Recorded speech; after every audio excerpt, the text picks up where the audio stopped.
함께 보실 말씀은 마태복음 21장 1절에서 17절 말씀 새한글 버전으로 봉독해 드리도록 하겠습니다.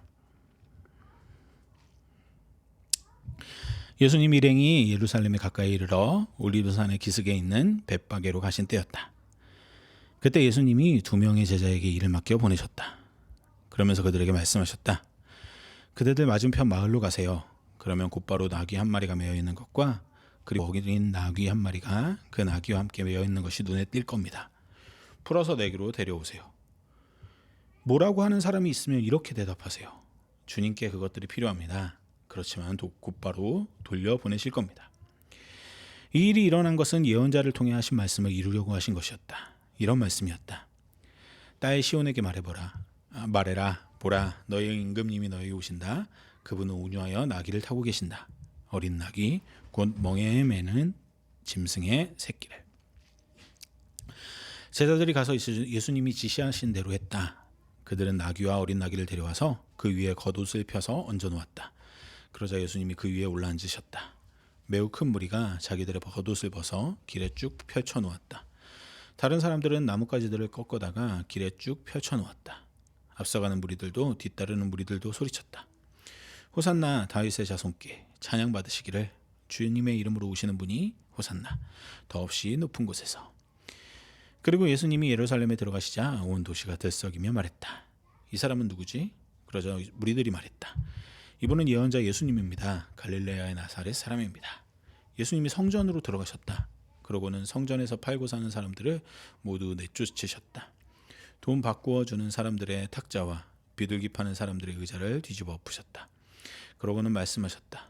성경에 이렇게 적혀 있소. 나의 집은 기도의 집이라 불릴 것이다. 그런데 바로 당신들은 이곳을 강도들 소굴로 만들어 놓고 있어. 예수님이 성전에 계실 때 식약 장애인들과 지체 장애인들이 예수님께 다가왔다. 예수님은 그들을 고쳐주셨다. 예수님이 하신 놀라운 일들을 대제사장들과 율법학자들이 보았다. 호산나 다윗의 자손께 하고 성전에서 소리치는 아이들도 보았다. 그들은 몹시 화가 났다. 그래서 예수님께 따졌다. 이 아이들이 뭐라고 말하는지 듣고는 있소? 예수님이 그들에게 대답하신다. 그렇소. 그런데 당신들은 읽어본 적도 없소? 어린아이들과 젖먹이들의 입을 빌려 찬송을 완전하게 하셨다 하는 말씀을 말이요. 그러고는 예수님이 그들을 내버려 두시고 예루살렘 밖으로 나가 베다니로 가셨다. 거기서 밤을 지내셨다. 아멘.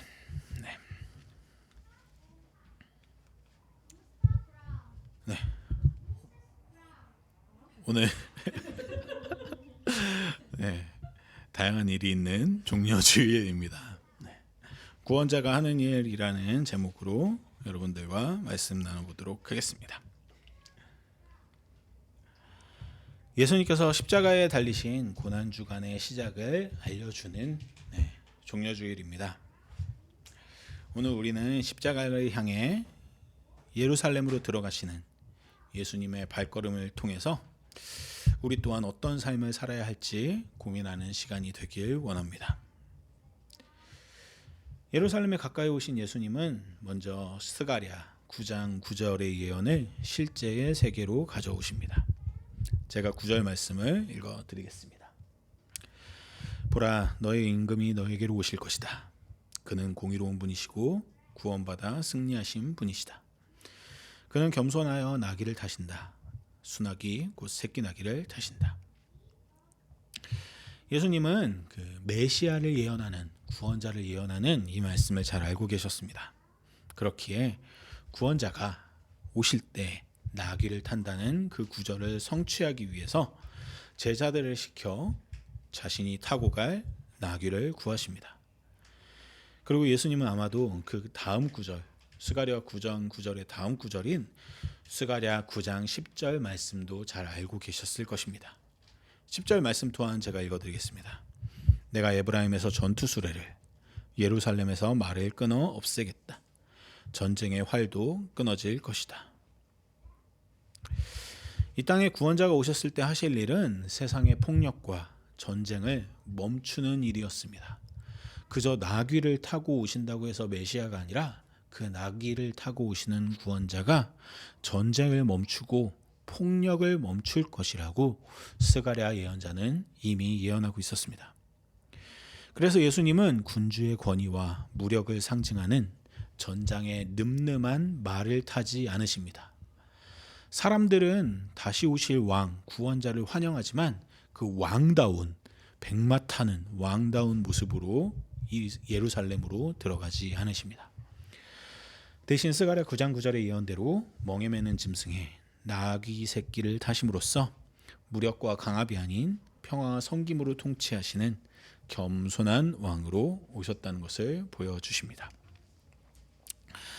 당시 사람들은 메시아가 로마의 군대를 물리칠 정치적, 군사적 영웅으로 오실 것을 기대했습니다. 그러나 예수님은 그 기대를 완전히 뒤집으셨습니다. 칼과 창이 아닌 섬김으로, 위용이 아닌 낮아짐으로, 군마가 아닌 나귀로 입성하신 것입니다.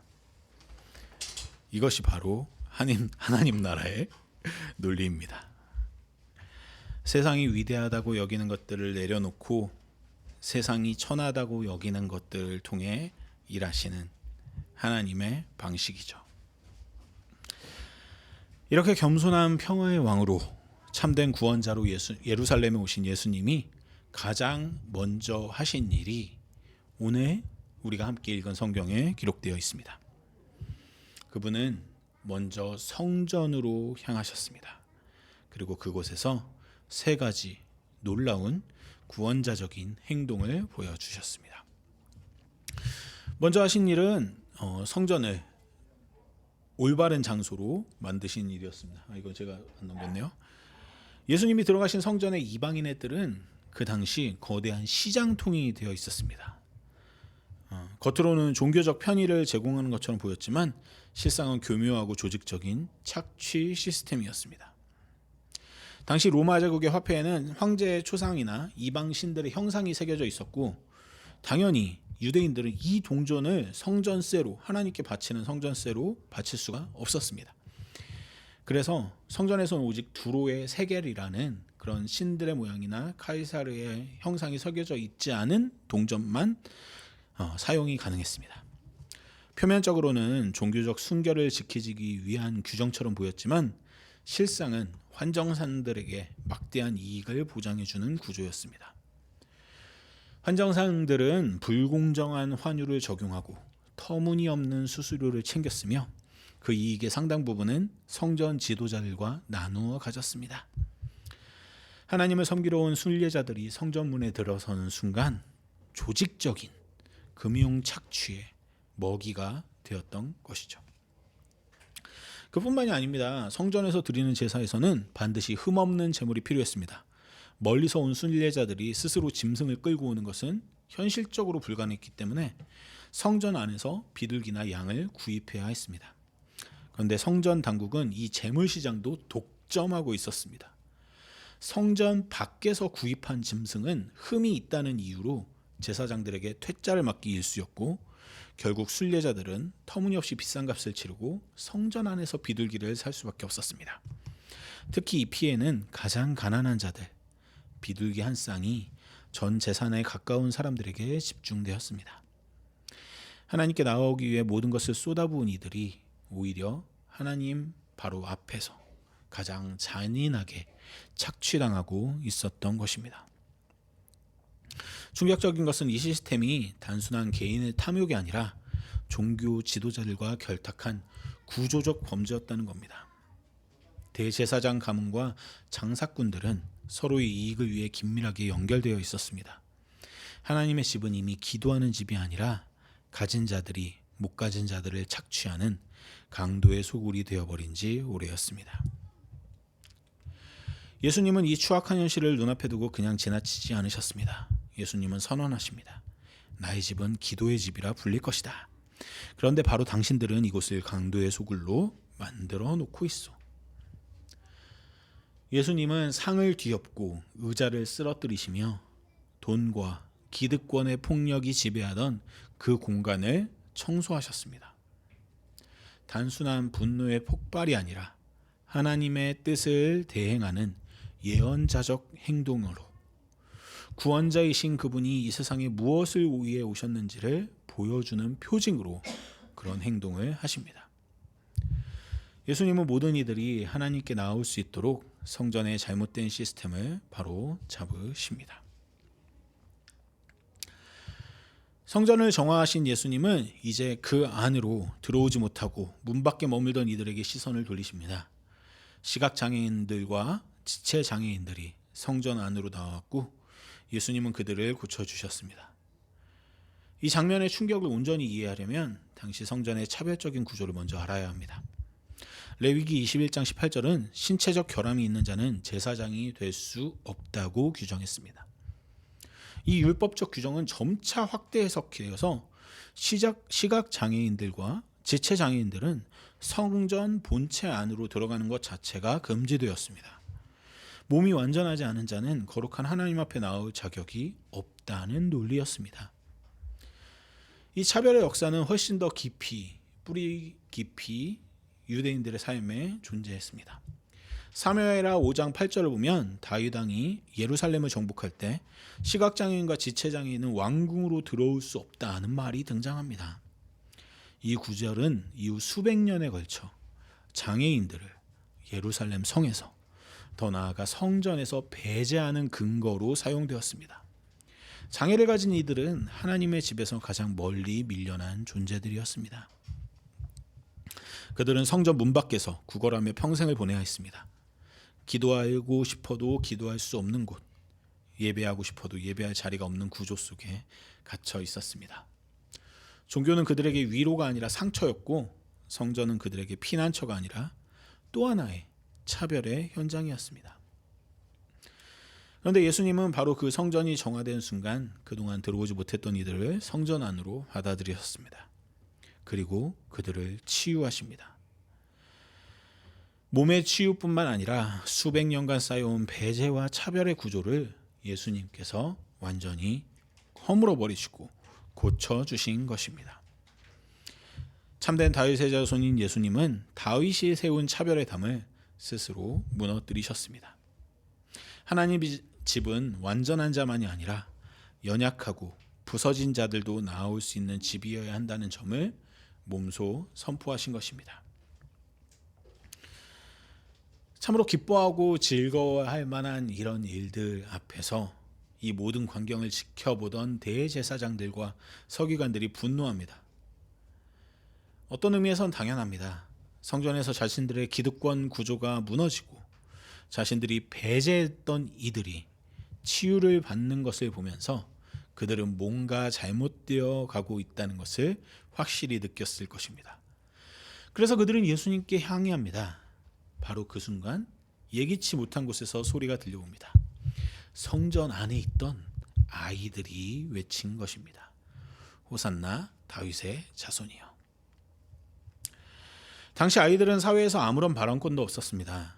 유대 사회에서 아이는 어른의 소유물에 가까웠고 그들의 말은 쉽게 무시되거나 제지당했습니다. 심지어 종교적인 공간인 성전에서 아이의 찬양은 더욱더 환영받지 못했을 것입니다. 대제사장들은 당연히 이 아이들의 외침을 부적절한 소음으로 여겼습니다. 그러나 예수님은 이 아이들의 편에 서십니다. 시편 8편 2절을 인용하시며 어린아이와 젖먹이들의 입에서 나오는 찬미를 온전하게 하셨나이다. 예수님은 아이들의 찬양이 틀리지 않았다고 선언하십니다. 오히려 그 찬양이 하나님이 기뻐하시는 가장 온전한 찬미라고 확증해 주신 거죠. 이 순간에 지위의 전복이 일어납니다. 스스로 하나님의 대리인이라고 자처했던 대제사장들과 서기관들은 정작 성전에서 착취와 배제를 주도했던 사람들입니다. 그들은 하나님의 진리를 선포해야 할 자리에서 권력과 돈의 자리에 섰습니다. 그렇게 스스로를 지혜롭고 강하다 여겼던 이들은 진리가 선포되는 그 순간 하나님의 대적자로 전락하여 부끄러움을 당하게 됩니다. 반면에 사회에서 가장 무시당하고 발언권조차 없던 아이들은 누구보다 먼저 예수님을 메시아로 알아보고 찬양했습니다. 그리고 예수님은 그 찬양에 정당한 권위를 부여해 주시죠. 이제 아이들의 외침은 소란이 아니라 소음이 아니라 예배가 되었습니다. 가장 약한 자들이 가장 당당한 주역이 된 것입니다. 이것이 하나님 나라의 방식입니다. 진리가 바르게 선포될 때 세상이 강하다고 여겼던 자들은 부끄러워지고 세상이 약하다고 여겼던 자들은 당당해집니다. 교만한 자들은 낮아지고 낮아진 자들은 높아질 것입니다. 기득권이 흔들리고 소외된 자들에게 존엄이 회복될 것입니다. 예루살렘 성전에서 그날 예수님은 그 하나님 나라의 질서를 선포하신 것이죠. 우리도 이 세상을 살아가면서 작은 예수 그리스도로, 작은 구원자로 살아가길 원합니다. 예수님이 성전에서 하신 일은 구조화된 착취 앞에서 침묵하지 않으신 것이었습니다. 당연하게 굳어버린 차별을 지나치지 않으셨습니다. 힘 있는 자들의 눈치를 보며 옳은 말을 삼키지 않으셨습니다. 상을 뒤엎고 배제된 자들을 품으시고 약한 자들의 편에 서셨습니다. 우리 각자가 부름받은 삶의 자리에서 우리도 마찬가지로 살았으면 좋겠습니다. 회의실에서 잘못된 결정에 혼자 반대표를 던지는 일, 모두가 한 사람에 대해서 수군거릴 때 그 사람 편에 서주는 일, 약자를 향한 비하 발언을 그냥 웃어넘기지 않는 일, 그렇게 우리는 부당한 차별과 구조적 폭력에 맞서야 합니다. 누군가가 억울하게 밀려나고 있을 때 그 사람 곁에 서야 합니다. 스스로 강하다 여기며 불의를 저지르는 이들 앞에서 진실을 말해야 합니다. 그리고 세상이 무시하는 약자들의 목소리에 귀 기울이고 그들의 손을 잡아주어야 합니다. 진리가 선포될 때 잘못된 강자들은 부끄러워질 것입니다. 그들의 권력은 빛 앞의 어둠처럼 힘을 잃어버릴 것입니다. 그리고 약자들은 당당해질 것입니다. 오랫동안 눌려 살던 이들이 고개를 들게 될 것입니다. 우리가 각자의 자리에서 예수님이 하신 일을 흉내라도 내면서 작은 예수 그리스도로 살아갈 때, 구원자로 살아갈 때 그 조용한 몸짓 하나하나가 하나님 나라를 이 땅에 조금씩 불러오게 될 것입니다. 그런데 여러분, 솔직히 우리 자신을 한번 돌아봅시다. 방금 언급한 내용들이 얼마나 쉽지 않은 일인지 우리는 잘 알고 있습니다. 오늘 본문은 바로 그 지점에서 우리를 잠시 멈추게 하고 생각할 거리를 던져줍니다. 17절에 담담한 서술이 바로 그것입니다. 제가 17절을 다시 읽어드리겠습니다. 그러고는 예수님이 그들을 내버려 두시고 예루살렘 밖으로 나가 베다니로 가셨다. 거기서 밤을 지내셨다.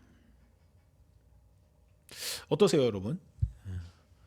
예루살렘으로 예수님께서 정말 많은 이들의 환영을 받으면서 종려나무 가지를 흔들면서 호산나 다윗의 자손이여 왕이시여 구원자시여 이런 찬양을 받으면서 등장하셨던 예수님입니다.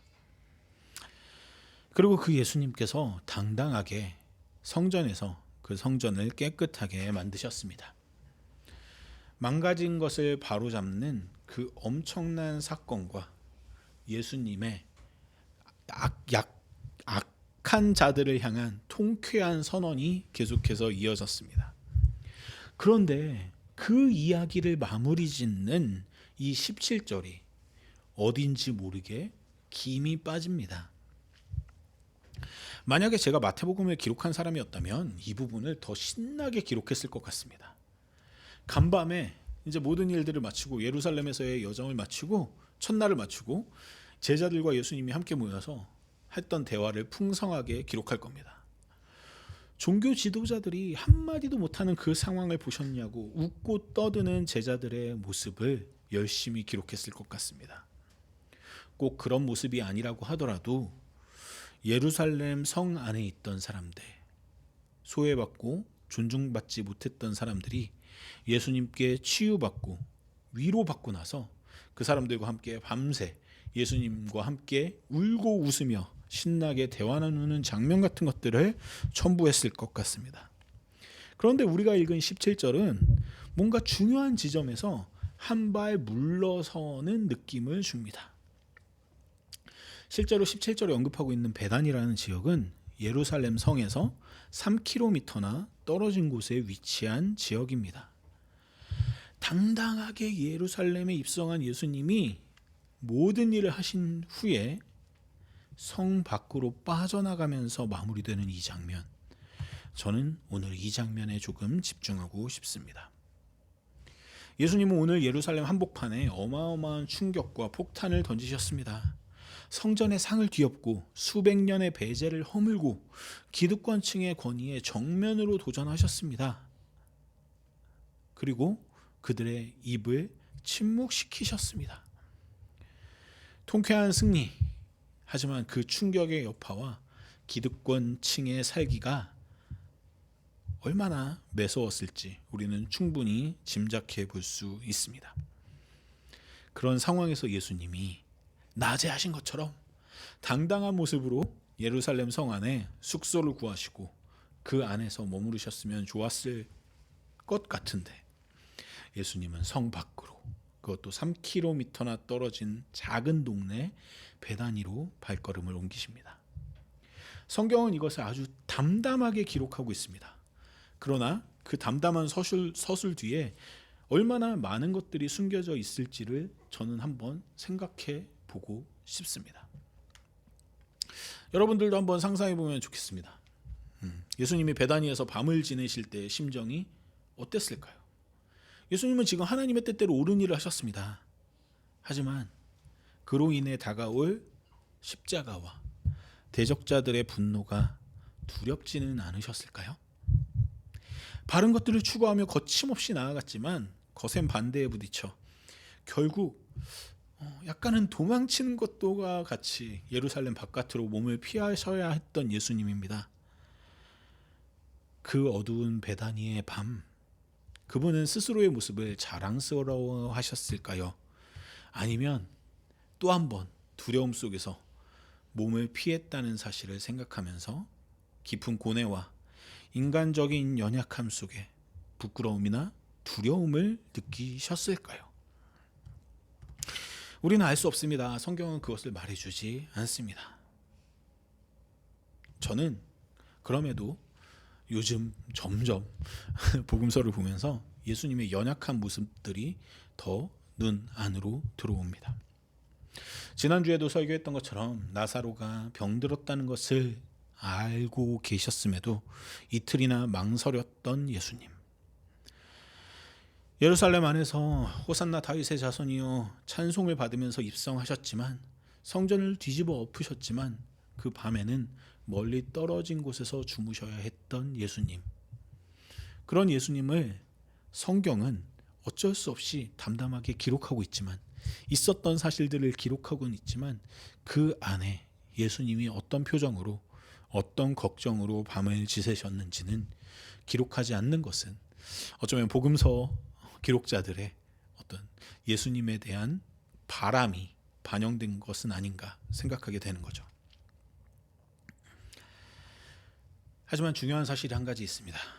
예수님은 베다니에서의 그 밤을 지내시고 그 다음날 아침 다시 그 두렵고 살벌한 예루살렘으로 돌아가셨다는 사실입니다. 피하지 않으시고 포기하지 않으시고 마지막 가르침을 전하시며 기어이 십자가의 길로 걸어가십니다. 만약 베다니의 밤에 예수님께서 정말로 자신의 연약함을 되새기며 부끄러운 고뇌의 밤을 보내셨다면 우리도 예수님이 베다니에 계실 때처럼 살아갈 때가 많습니다. 세상 속에서 작은 구원자로 빛과 소금으로 살아가려고 다짐하지만 막상 현실의 거대한 위협, 아니 그리 거대하지도 않고 소소한 불편함 앞에서조차 내 한 몸, 내 가족 건사하는 것이 더 중요하다고 여겨 뒤로 물러설 때가 너무나도 많습니다. 예루살렘으로부터 도망쳐서 베다니로 숨어드는 우리의 모습을 보며 자책할 때도 있습니다. 하지만 여러분, 그것을 너무 이상하게 여기지 않았으면 좋겠습니다. 연약한 인간으로서 두려움을 느끼고 피하고 싶은 것은 너무나도 당연한 일입니다. 심지어 예수님도 베다니로 그렇게 도망치듯 가셨습니다. 예수님도 인간의 몸을 입고 이 세상을 사셨고 그 인간의 몸으로 사시는 그 두려움과 그 무게를 모르지 않으셨습니다. 당연하게 우리의 부끄러움을 여기셨으면 좋겠습니다. 우리의 부끄러운 모습들을 정죄의 이유로 삼지 않으셨으면 좋겠습니다. 하지만 다만 그 당연함 옆에 작은 부끄러움 정도는 간직하는 우리가 되었으면 좋겠습니다. 내 삶의 자리에서 옳은 것들을 온전히 이루지 못하고 타협하는 현실에 대해서 정확하게 인정하되 이 도피와 이 타협이 영원히 지속되어서는 안 된다는 사실을 마음속 깊이 되새길 수 있었으면 좋겠습니다. 저는 예수님이 베다니에서 하룻밤을 지내실 때 그 부끄러움을 돌아보고 다시 한번 성찰하는 시간이었다고 생각합니다. 그리고 그 성찰 가운데 발견한 그 부끄러움이 예수님을 다시 한번 예루살렘으로 돌아가게 했던, 다시 한번 십자가의 길을 걸을 수 있게 했던 동기가 되었을 거라 믿습니다. 이처럼 부끄러움은 우리를 움직이게 하는 가장 작은 불씨입니다. 그것이 우리를 짓누르는 정죄가 되어서는 안 됩니다. 우리를 다시 일으켜 세우는 조용한 자극이 되어야 합니다. 나는 아직 내가 가야 할 지향점, 내 예루살렘에 다 다다르지 못했다. 때로는 다다른 것 같지만 또다시 도망쳐버리는 나를 발견한다. 그러나 언젠가는 다시 돌아가야 한다. 라는 마음을 잃지 않는 것, 그것이 오늘 우리에게 주어진 과제라고 생각합니다. 고난주간이 시작되었습니다. 이번 한 주 우리는 예수님이 베다니에서 예루살렘으로 다시 걸어가신 그 길을 따라가면 좋겠습니다. 그분은 두려움을 직면하시고도 다시 돌아오셨습니다. 연약함을 안고도 포기하지 않으셨습니다. 그리고 마침내 십자가를 지셨습니다. 우리도 우리 삶의 자리를 정직하게 돌아보면 좋겠습니다. 이 고난주간 한 주 동안 예수님의 십자가를 묵상하면서 내가 져야 할 나의 십자가는 무엇인지 돌아보는 시간이 되길 원합니다. 불의 앞에서 침묵했던 일, 차별이 판칠 때 눈을 돌렸던 일, 강자의 편이 되는 것이 더 편했었던 일들을 돌아보면 좋겠습니다. 다시 한번 말씀드리지만 그것들을 정죄하려는 것이 절대 아닙니다. 우리가 아직 베다니에 있다는 것을 정직하게 인정하자는 것이죠. 십자가는 우리에게 말합니다. 그 베다니가 종착지가 아니라고 말합니다. 예수님은 베다니의 밤을 지나 예루살렘으로 돌아가셨고 그 길의 끝에서 세상을 바꾸는 일을 완성하셨습니다. 우리의 두려움과 도피가 마지막 이야기가 되지 않도록 그 십자가가 오늘 우리를 다시 일으켜 세울 수 있었으면 좋겠습니다. 우리의 베다니에서 무릎 꿇어 기도하며 힘을 얻어 마음껏 우리를 직면하고 마음껏 우리 자신을 부끄러워하며 다시 한번 작은 예수 그리스도의 길, 작은 구원자의 길을 걸어가는, 언젠가 반드시 우리의 예루살렘으로 돌아가는 저와 여러분이 될 수 있기를 주님의 이름으로 간절히 소망합니다.